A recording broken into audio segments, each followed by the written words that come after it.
maafin. Kalau pandangan syariat, Sunan Kalijaga sebelum jadi Sunan sudah diputus dulu tangannya dong. Melukai enggak?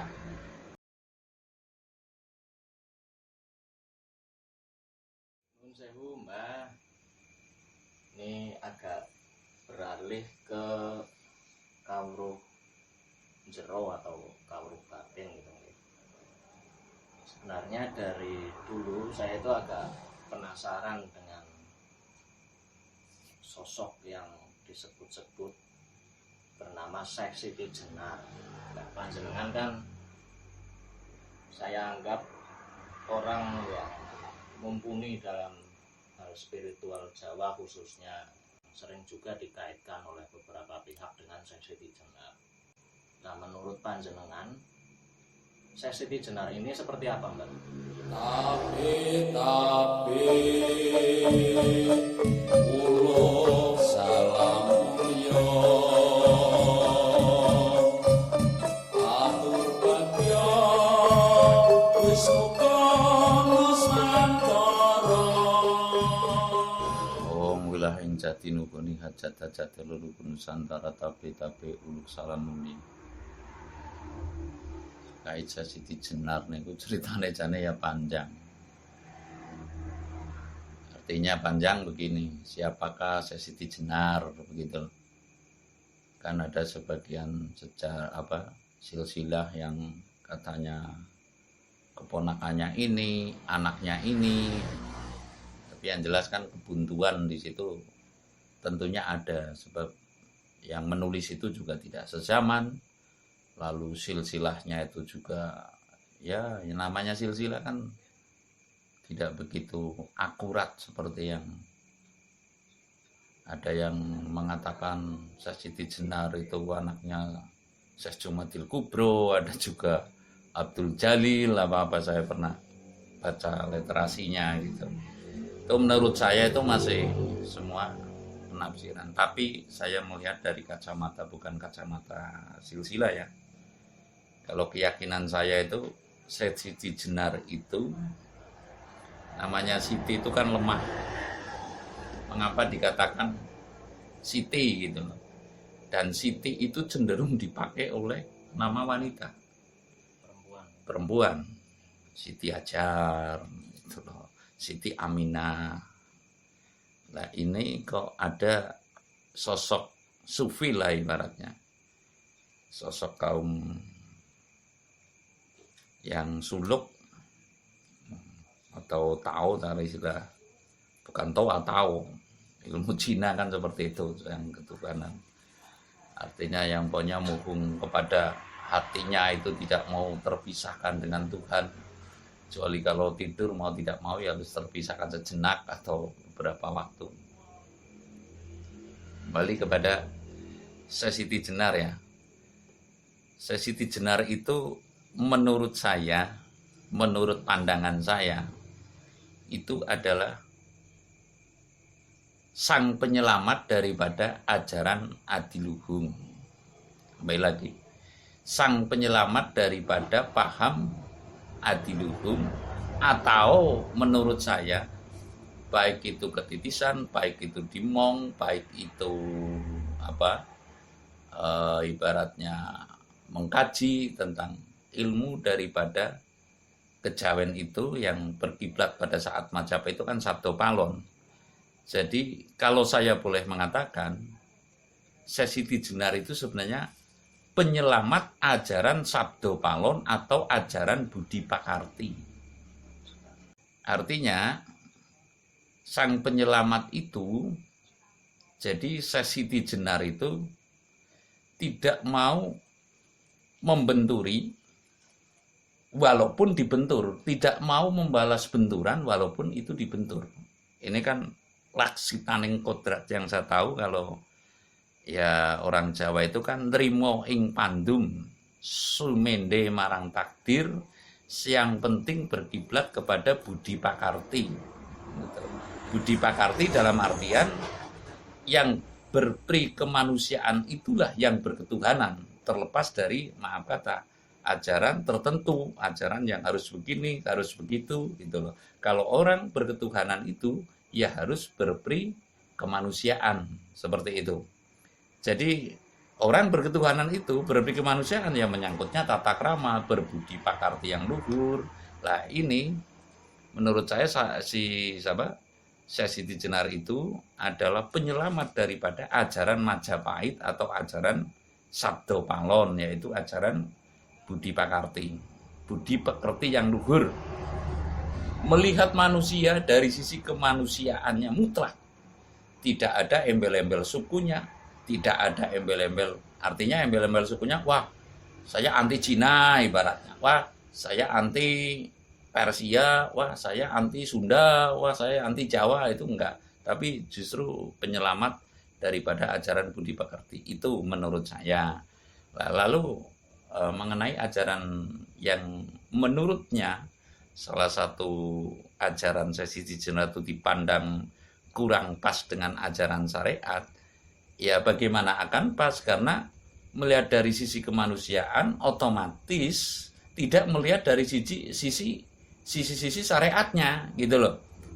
Artinya kalau melihat orang di gereja, nanti kalau melihat dari sisi gerejanya lalu benci. Melihat orang di tempat peribadatan lain atau masjid apa-apa, nanti wah itu orang Islam, itu tidak memandang demikian gitu. Wah itu orang Buddha gitu. Tapi dari mutlak dari pri kemanusiaannya. Jadi tindakan pri kemanusiaan. Lalu ajaran Syekh Siti Jenar ini apa? Ya kan? Cara anunya itu adalah wahdatul wujud apa ya? Manunggaling kawula Gusti, Gusti kawula, kawula ya Gusti gitu. Lah inti daripada itu semua sebenarnya begini. Menurut saya itu ingsun Allah ini keliru atau bahkan salah besar atau bahkan durhaka atau bahkan murtad musyrik. Ya. Tapi ketika Allah ingsun, ini kembali lagi saya katakan, ya, artinya ingsun Allah ini berarti Syekh Siti Jenar mengaku Tuhan. Tapi ketika Allah ingsun, ya berarti Syekh Siti Jenar mengakui Tuhanku, bukan aku Tuhan maksudnya. Motorku dengan aku motor beda nggak? Atau dulu jenengan pernah kalau pas waktu itu di gunung pernah Allah ya ingsun itu Allah. Ya kurang lebihnya seperti itu. Allah ingsun ya berbeda dengan ingsun Allah. Kalau ingsun Allah ini Syekh Siti Jenar adalah musyrik murtad. Ya mana mungkin manusia mengaku Tuhan kan secara rasionya itu nggak pas lah gitu loh. Setiap orang kan menyadari atas keterbatasannya ya. Mau tidak mau nurani selalu itu. Jadi ini kekeliruan pahamannya. Permasalahannya menurut saya kalau dibikin itu masalah, kekeliruan pahamnya menurut si A harus berpandangan syariat, menurut Syekh Siti Jenar ini tidak harus yang namanya orang beribadah tidak terpaku dengan syariat, begitu loh. Tapi beribadah itu ya pada budi pekerti, gitu loh. Lah inilah yang saya katakan bahwasanya agama Sabdo Palon itu kan dikenal dengan agama budi. Kalau menurut saya memang Sabdo Palon ini kalau dibilang malah tidak beragama, tapi ya mengakui seluruh agama. Artinya begini, orang beragama belum tentu berketuhanan, tapi kalau orang berketuhanan ya itu pasti berpijak pada rel keagamaan gitu loh. Artinya bisa saja orang maaf kata kelihatannya fasih dalam beragama tapi tidak fasih dalam budi pekertinya yang saya maksud. Jadi kembali lagi kepada Syekh Siti Jenar itu kita harus sangat-sangat bisa membedakan ingsun Allah dan Allah ingsun. Lah yang dimaksud oleh Syekh Siti Jenar ini adalah Allah ingsun. Allahku, bukan aku Allah. Motorku, bukan aku motor. Berbeda kan? Nah, kalau yang Wahdatul wujud yang dimaksud adalah dianggapnya sekilas Syekh Siti Jenar mengaku Allah begitu. Lalu kalau diterjemahkan secara arti akan menyatunya Tuhan dengan kita lah, itu sulit lagi dengan manusia maksudnya. Begini Mas, sebenarnya ajaran Wahdatul Wujud kalau menurut saya itu tidak lain tidak bukan, saya pernah mengatakan ya bahwasanya sumber dari segala sumber kawruh ngilmu pepuntoneng ngilmu dak tan wonten malih untuk tanah Jawa, sumbernya dari sumber ilmu kawruh itu adalah Sastra Jendro Hayuningrat. Dalam Sastra Jendro Hayuningrat itu intinya yang namanya manusia itu tidak boleh mencela dan tidak boleh memuja. Itu perilakunya loh maksudnya dalam kesehariannya. Artinya begini, saya tidak suka dengan orang benar. Mengapa? Karena kalau ada orang benar pasti masih ada orang yang salah. Iya kan? Nanti yang benar menyalah-nyalahkan. Tapi itu terlalu dalam Mas. Itu. Dan saya tidak akan ibaratnya gumun atau bahkan mencela kepada orang yang salah. Karena di saat orang yang ada masih ada orang yang salah, tentunya saya akan memuja kaum yang benar. Akan berpihak kepada orang yang benar. Nah, dalam urusan ini adalah esensi daripada kebenaran dan esensi daripada kesalahan adalah Braya Nurib. Contoh yang nampak sekali. Kenapa Kanjeng Sunan Kalijaga sebelum menjadi Sunan jadi pencuri dulu? Brandal Lokajaya apa kalau nggak keliru itu? Iya kan? Nah, sekali lagi saya katakan, mengapa Kanjeng Sunan Kalijaga sebelum jadi Sunan itu jadi pencuri dulu, jadi rampok dulu? Lah kalau pandangan syariat, maafin, kalau pandangan syariat, Sunan Kalijaga sebelum jadi Sunan sudah diputus dulu tangannya dong. Melukai enggak? Tapi ya karena pandangan yang budi pekerti, wah orasi kimbok menawang esuk. Artinya dikasih kesempatan. Sifatnya itu apa ya? Sebagai pamomong kembali lagi. Artinya begitu salah tidak langsung diponis hukuman yang secara itu, tapi justru dimong dulu coba sejauh mana gitu loh. Itulah cara anunya sifat Allah yang bersifat halim apa ya?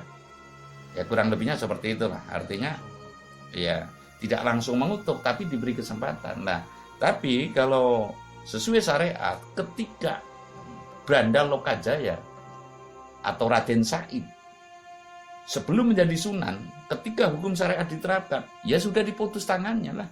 Dari sebelum menjadi Sunan begitu loh.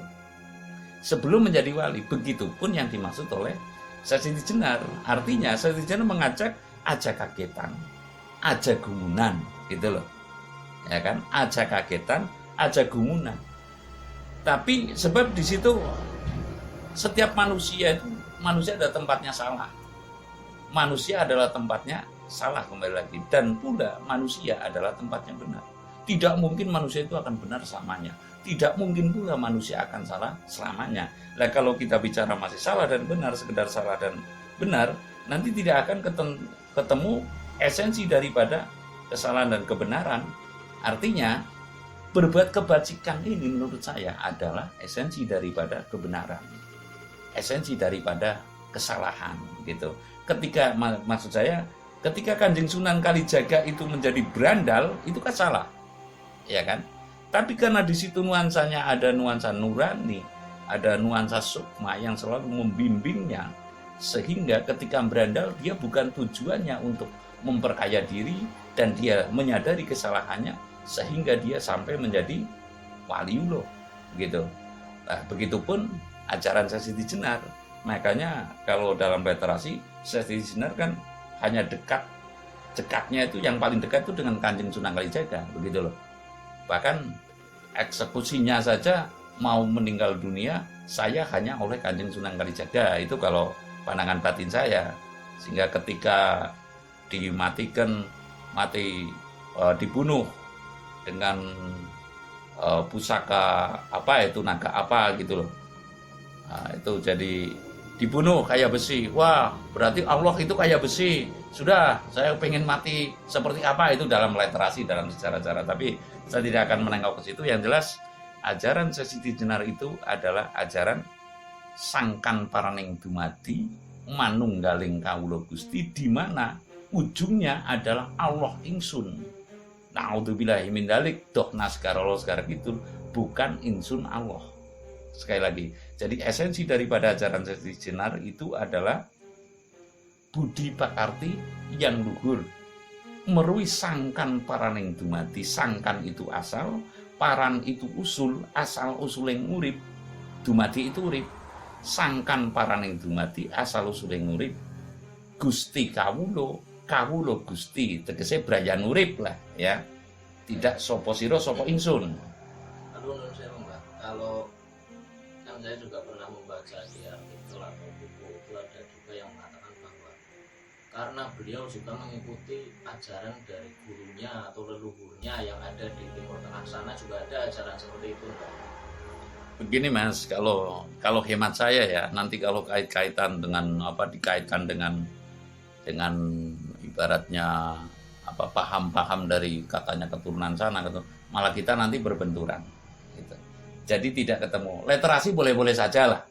Yang katanya zaman dulu itu ada setiap Jumat di Ka'bah dan boleh-boleh saja, itu ya kita pun menghormati. Tapi menurut saya, contoh lah, saya juga pernah membaca di literasi, Joko Tarub itu konon putranya dari Syekh Maulana Maghribi gitu loh, yang di Parangtritis. Kalau menurut saya ya boleh-boleh saja, namanya menulis, tapi yang jelas namanya kan historis, ya kan? Menurut si penulis itu gitu loh. Tapi kalau keyakinan saya, Joko Tarub itu adalah tetap putra daripada Empu Supo gitu loh.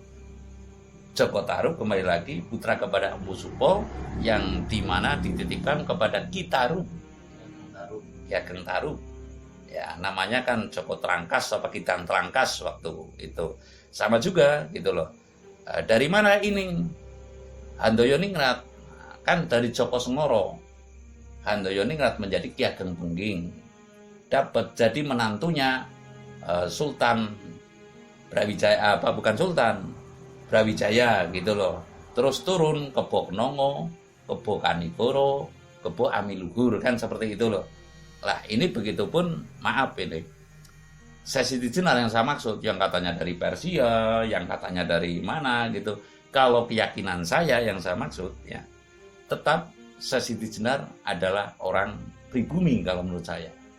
Jadi saya meyakini Siti Jenar itu adalah orang Jawa asli ya, yang berniat melestarikan ajaran budi pakarti ini, yang mengadopsi otomatis akan ya udahlah brayan urip caranunya para wali, para tamu saya gitu loh. Ini loh, makalah sejak Syekh Siti Jenar itu Syekh Lemah Abang ya Syekh Lemah Abrit gitu, timbullah Islam Putian di sebelah utara Jawa. Makanya makam para wali di sebelah utara semua. Aliran Syekh Siti Jenar yang tidak menganut syariat kebanyakan di wilayah selatan gitu loh. Kan ada batas bumi Jawa, itu kan ada di Tegal, itu ada desa bumi Jawa gitu loh. Itu merupakan batas-batas daripada ada desa Walangsongo gitu loh. Ada lagi dan sebagainya tuh. Pokoknya ibaratnya yang jelas para wali di sebelah utara yang secara syariatnya juga melakoni, juga Islamnya juga jelas gitu. Kalau di sana kan Muslim, kalau di sini Islam gitu loh. Oke lah, kita sebenarnya saya Darmaning wajib, hanya berbeda bahasa, kamu beribadah gitu loh. Darmaning wajib juga sama saja, beribadah gitu loh. Jadi tidak ada sebuah pergeseran yang akhirnya berbenturan. Namun karena mungkin sifatnya manusia ada nafsu, ketidakpuasan itu sehingga menurut saya Syekh Siti Jenar dikatakan orang yang caranunya nyebal dari angger-anggere atau akan merusak syariat ini. Sebenarnya yang dikehendaki kalau keyakinan saya ya, saya meyakini adalah brayan urip. Ya wis lah, ibaratnya kan ada orang yang bisu maaf kata ya, tunawicara. Mungkin untuk melafalkan, nah Syekh Siti Jenar lebih luas berpikirnya. Untuk melafalkan tertentu nggak bisa. Ya ibaratnya beribadatnya sesuai dengan itunya, sesuai dengan kemampuan, namanya kan beribadah kan. tidak harus yang ibaratnya letterlock begitu loh. Kalau orang bisu melafalkan takbir aja kan nggak bisa. Iya, Tuhan itu dulu marang hati. Lah artinya kalau ajaran Siti Jenar saya pernah menangkap gitu. Nanti mungkin saya buka konten lah, buat konten. Satemene dununging Allah iku nang ngendi gitu loh. Nah, dununging Allah itu nang ngendi? Sehingga Siti Jenar bisa menjabarkan tentang itu. Niscaya itu adalah sebuah kesungguhan, sebuah kebenaran, sebuah ketepatan ya, yang dimana interpelasi setelah kalau menggali lebih jauh ibaratnya tidak ibaratnya terpengaruh dengan budaya-budaya itu akan wahdatul wujud itu. Nah kalau yang ditakutkan kalau semua wahdatul wujud kan tidak ada ibaratnya. Begini ya, kalau menurut saya, kalau sudah manusia masing-masing menguasai wahdatul wujud, itu menurut saya bahaya juga memang. Ini yang dikhawatirkan oleh para ulama. Gitu. Para ulama artinya syariat nanti hilang karena tatanan mungkin bisa jadi hilang. Ya karena untuk mencapai hakikat kan tidak semua orang mampu. Lah iya, itu yang dikhawatirkan. Jadi ada baiknya sesungguhnya, dan yang seperti Siti Jenar ini itu adalah manusia-manusia tertentu sungguhnya gitu loh. Hanya saja kalau terlalu vulgar bahwasanya Allah begini-begini, tidak ada dukun yang paling mandi, nah, tidak ada gunung yang paling tinggi. Paling tinggi adalah Gunung Merapi, tidak ada dukun yang paling mandi. Yang paling mandi adalah badan sendiri ibaratnya kalau Lah, kalau belum tahu badan sendiri, kan otomatis perlu tuntunan begitu loh. Ya kan? Sebelum mengetahui dirinya sendiri, otomatis kan ada yang lebih bisa menunjukkan sejatinya dirimu itu siapa begitu loh. Jadi kembali lagi kepada Siti Jenar, intinya Siti Jenar adalah mengajarkan kepada santrinya atau ini loh sesungguhnya wong urip iku kudu ngerti sangkan paraning urip atau sangkan paraning dumadi yang nantinya bisa ngugemi kepada Gusti kawulo Gusti perilaku ya. Nah, terus untuk tataran yang paling itu adalah meruwi kejaten yang urip, sehingga itulah yang bisa menjamin dalam dirimu sendiri ya kejaten yang urip sukma sejatinya manusia begitu loh, sehingga tidak sebuah berlebihan. Artinya saya mengharapkan justru tidak ada ketimpangan antara syariat dan hakikat. Intinya artinya ini ya bagus, tapi yang penting hasil daripada budi pekerti yang luhur itu yang kita harapkan, sehingga bisa saling menghormati, sehingga saling tidak menjelek-jelekan, tidak memuja-muja begitu loh. Jadi tidak ada keliru yang menurut saya yang menganut paham Siti Jenar, asal melaksanakan dengan sebaik-baiknya, sesungguh-sungguhnya, tidak ada pula keliru pada ajaran para kaum syariat ya ibaratnya, yang melaksanakan sesungguh-sungguhnya, toh endingnya adalah perilaku budi pekerti yang luhur. Terima kasih.